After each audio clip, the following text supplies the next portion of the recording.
اتنی معرفت آ گئی ہے، لیکن میننگ بہت کم لوگ جانتے ہیں، بہت کم لوگ، کہ معرفت کے ساتھ پڑھیں، کہ ایسا پڑھیں کہ پھر جواب بھی لیں. ہم اب دعا کریں امام تو امام ہمارے لیے کس قدر دعا کریں گے. آپ ایک سلام کرتے ہیں تو ان کی تو عادت ایسی ہے جو دشمنوں کو محروم نہیں کرتے، تو دوستوں کو کہاں خالی ہاتھ جانے دیں گے. تو وہاں کہا جا رہا ہے کہ وَتُمَتِّعُ فِيهَا طَوِيلًا، کہ جب امام انشاءاللہ ظہور فرمائیں گے، امام عصر والزمان، تو اس وقت تو تاریخ بشریت کا آغاز ہوگا. تو اس کا مطلب ہے کہ ابھی تاریخ ہے آگے. ابھی میں اگر زحمت کروں گی، تگ و دو کروں گی اس بیج کو بونے میں، اس اپنے شریک حیات کے انتخاب میں، اور پھر انشاءاللہ خدا اولاد دے گا اور وہ نسل چلے گی، تو اس کا یقیناً ثمر مجھے ملے گا. تو میں کہنا یہ چاہوں گی کہ کیا کہنا اس پودے کا، اس بیج کا جو محمد مصطفیٰ صلی اللہ علیہ وسلم اور خدیجۃ الکبریٰ کے درمیان وصلت کی وجہ سے جو بیج بویا گیا، جو 10 ربیع الاول کو بویا گیا، ایسا بابرکت وہ پودا تھا. اور اس بابرکت اور پرشجر پودے کے لیے ہم جتنے بھی سجدے، شکرانے کے سجدے کریں وہ کم ہیں، اور روزے رکھیں کم ہیں. یہ روایات میں ہمیں ملتا ہے. نہ صرف یہ بلکہ ہمیں خود نبی کی سیرت ملتی ہے کہ جب نبی اور خدیجہ کا آپس میں وصال ہوا تو نبی نے شکرانے کے طور پر جناب ام ایمن کو، جو کہ آپ کی ماں کی قریب سے، ان کو آزاد کر دیا راہ خدا میں، اور روزے رکھے جاتے ہیں خوشی کے ساتھ، کیونکہ یہ ایسا پرثمر شجر تھا کہ اس کے ثمر سے آج تک ہم مستفید. جی ہاں، اور کوئی اس دن میں خاص بات نہیں ہے، صرف وقت ہوا اس. جی ہاں، جی ہاں، بالکل. روزہ رکھنا، کیونکہ خدا نے کہا ہے نا اِنَّا أَعْطَيْنَاكَ الْكَوْثَرَ فَصَلِّ لِرَبِّكَ. جب کوثر ملے، جب بھی خیر کثیر ملے، کیونکہ یہ بھی عبادت ہے، ایک نعمت ہے، زوجین آپس میں مل رہے ہیں، تو فَصَلِّ فَصَلِّ لِرَبِّكَ وَانْحَرْ. کچھ کرو، آزاد کرو کسی غلام کو، نماز پڑھو، روزے رکھو، سجدے کرو، قربانی کرو، یعنی کوئی بھی ایسا کار خیر انجام دو جس سے تم اظہار کر سکو اس خوشی کا، اس نعمت کا، کہ کوئی نعمت ملی ہے تو وہ نعمت تمہیں اور خدا سے قریب کرے. تو یہ بہت ہی یعنی آپ نے حسین پہلو کی جانب ہماری توجہ دلائی کہ کاش ہم لوگ کوئی سن لیس ویڈنگ کرنے کی کوشش کریں، اس عبادت کو مظلوم نہ رہنے دیں. اب یہ پھر ہمارے یوتھ پہ جاتا ہے کہ وہ لوگ سوچیں کہ کس طرح سے ہم اپنی ویڈنگز کو میں تھوڑا سا اسپرچوالٹی بھی لے کر آئیں. یوتھ کے ساتھ ساتھ ہمارے جو بزرگ ہیں ان کو بھی صحیح ڈائریکٹ کرنا چاہیے، فرینڈلی رہیں، فرینکلی اپنی یوتھ کو بتائیں، اور ان کی جو تربیت ہے وہ اس طرح سے کی جائے کہ وہ خود چاہیں. جی ہاں، جی ہاں، بالکل بالکل. صرف ہم یوتھ کو قصوروار تو نہیں کہہ سکتے، قصوروار بھی ٹھہرا رہے ہیں، لیکن چینج ہمیشہ وہ لاتے ہیں. اب دیکھیں فیشن آتا ہے تو وہ فوراً اس کو ایکسیپٹ کرتے ہیں. ماں باپ منع بھی کریں تو ان کو یہ سکھایا جاتا ہے کہ سب کو نو کہو اور مجھے یس کہو. میڈیا یہی کہتا ہے کہ پیرنٹس کہہ رہے ہیں نو نو نو، سب کو منا لیتے ہیں کہ نہیں ماما مجھے یہ لینا ہی ہے، مجھے ایسا پہننا ہی ہے، مجھے یہ بولنا ہی ہے، کیونکہ ان میں چینجز زیادہ آتی ہے. کیونکہ اب مشکل ہے سارے رسموں کو توڑنا. اور پھر وہی سلام ہو خدیجہ کبریٰ پر کہ واقعاً وہ ابراہیم بت شکن کی نسل سے کہ انہوں نے اس زمانے کے سارے بتوں کو توڑا. ہم اور آپ ہوتے تو ہم کہتے کاش میں اپنی شادی سے لیس کر سکتی، کاش میں کچھ کر سکتی، کوئی ایسا کام کر سکتی. یہ کاش کاش کرتے ہم رہ جاتے، لیکن حضرت خدیجہ نے کوئی کاش نہیں کیا، کر کے دکھایا. بالکل معاشرے سے الگ چلی ہیں. ہم کہتے ہیں نہیں میرا تو بہت دل چاہتا ہے کہ میں سمپلسٹی اپناؤں، لیکن لوگ کیا کہیں گے، اس لیے میں مجبور ہوں پہننے پر. یعنی ہم اپنے آپ کو خود، شیطان ہمارے لیے ہمارے کام کو اتنا حسین بنا کے پیش کرتا ہے کہ آپ مجبور ہیں. کوئی ہم مجبور نہیں، کہاں سے ہم مجبور ہیں؟ معاشرے کے دباؤ میں اور پھر پریشر میں ہم اتنا آ جاتے ہیں. تو اگر ہر کوئی پریشر میں آ جائے تو ختم ہو جائے. خدیجہ کی طرح مضبوط چٹان بنے، پہاڑ، کوہ راسخ.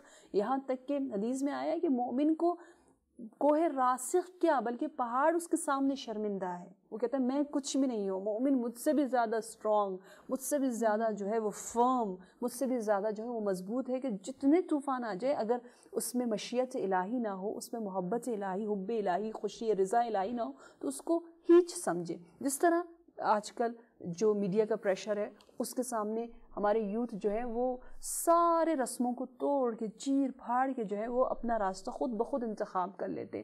وہی دیکھتے ماں باپ خوش نہیں ہے تو نہ ہو، مجھے تو یہ لباس پہننا ہے.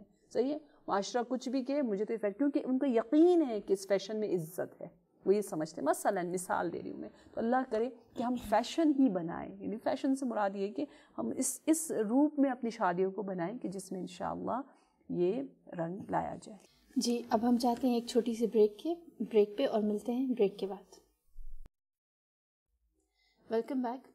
جی ہماری بات ہو رہی تھی جناب خدیجہ کی شادی کے بارے میں کہ وہ کیا سما تھا ان کی شادی کا منظر اور کس طرح ان کا اس وقت خطبے پڑھے جاتے تھے, خطبہ نکاح, اس کے بارے میں تیزی سے ہم موضوع کی طرف جائیں.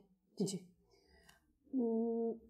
ملاقات جو شادی سے پہلے تفصیلی ہوئی جس کی وجہ سے حضرت خدیجہ زیادہ عاشق ہوئی, ہم نے آپ کو بتایا کہ وہی تجارتی سفر تھا.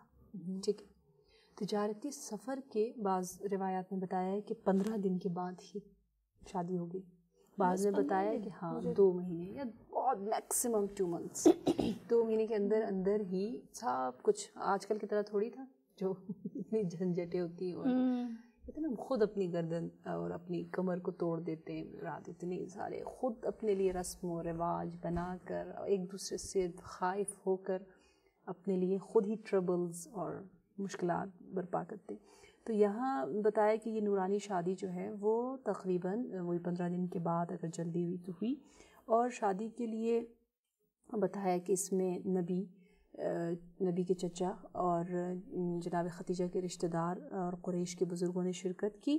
اور جناب خدیجہ کے والد جو ہے وہ جنگ فجار میں قتل ہو چکے تھے, مارے گئے تھے, اس لیے وہ موجود نہیں تھے. ان کے وہی چچا زاد یا بعض نے چچا کا, بعد میں چچا زاد ورقہ کے متعلق ہم نے تفصیل سے گفتگو کی, وہ موجود تھے. جی ہاں. اور جناب یعقوب کلینی رحمۃ اللہ علیہ نے فروع کافی میں اس خطبہ نکاح کو ذکر کیا ہے, جو جناب ابو طالب نے فروع کافی میں, ان کی فروع بھی ہیں. جی ہاں. تو اس میں انہوں نے اس طرح سے کہا ہے کہ جناب ابو طالب نے یوں خطبہ پڑھا کہ الحمد لرب هذا البیت. دیکھیں یعنی ان کا آپ عقیدہ دیکھیں, موحد ہونا, جس پر انفارچونیٹلی کچھ لوگ شک کرتے ہیں. تو حمد ہے رب کعبہ کی جس نے ہمیں نسل ابراہیم میں سے بنایا اور اولاد اسماعیل میں سے ہمیں خلق کیا اور ہمیں امن کے حرم میں بھیجا اور لوگوں پر ہمیں حاکم بنایا اور اپنے برکات کو اس شہر پر نازل کیا. اور بہت طولانی, یہاں تک کہ آپ کہتے ہیں یہ محمد صلی اللہ علیہ وسلم میرا بھتیجا ہے, اس کا مقام قریش کے کسی فرد سے بھی قابل مقایسہ نہیں ہے. معرفت دیکھیے, بلکہ یہ وہ شخص ہے جس کا انسانوں میں کوئی نظیر نہیں ملتا. قریش تو چھوڑیں, اس زمانے کے انسان چھوڑیں, آدم سے لے کر اس زمانے تک اور آئندہ تک کوئی بھی انسان اس کا نظیر یا بدیل نہیں ہو سکتا. بے شک وہ مالی اعتبار سے تنگ دست ہے, یہ جناب ابو طالب کہہ رہے ہیں. اور پھر آگے خود ہی فرماتے لیکن مال و دولت تو الہی عطا ہے, عطا الہی ہے, اور جو ضرورت کے مطابق اور مصلحت کے مطابق لوگوں کو دی جاتی ہے, جو کہ ایک سائے کی طرح گزر جائے گی اور ایک امانت ہے.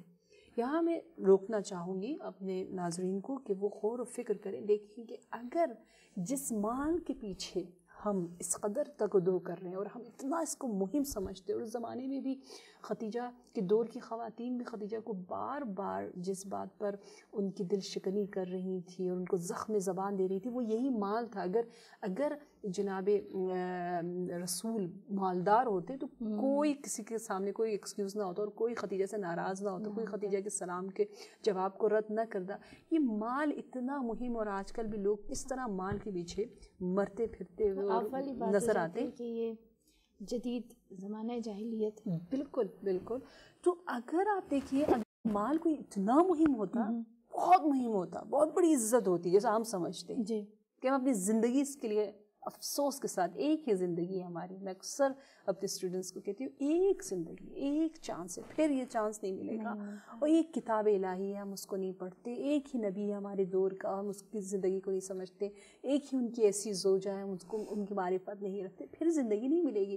دیکھیں اگر یہ مال اتنا مہم ہوتا تو سب سے بہترین نبی جو افضل الانبیاء ہے, خدا اس نعمت کو ایک سیکنڈ کے لیے بھی اپنے نبی سے دور نہ رکھتا, محروم نہ کرتا.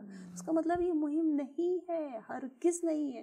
یعنی کاش یہ بار بار ہمیں خود تلقین اپنے آپ کو کہتے رہنا ہوگا کہ مال کے پیچھے نہ پھریں بلکہ ہم خود آگے جائیں فضائل کے پیچھے. اگر اس کی ضرورت ہوئی خدا خود بخود وسائل ہمارے لیے فراہم کرتا ہے. جب جس نبی کے پاس, جس نیک انسان کے پاس طاقت تھی, قدرت تھی, علمی اعتبار سے, یقین کے اعتبار سے وہ سٹیپ لینا چاہا, اس کے پاس ظاہری وسائل نہیں تھے, تو اللہ نے کہا میری سنت یہ ہے, میرا طریقہ یہ ہے کہ میں خود بخود وسائل اس کے سامنے مہیا کر دیتا ہوں. اور نبی کے لیے خدا نے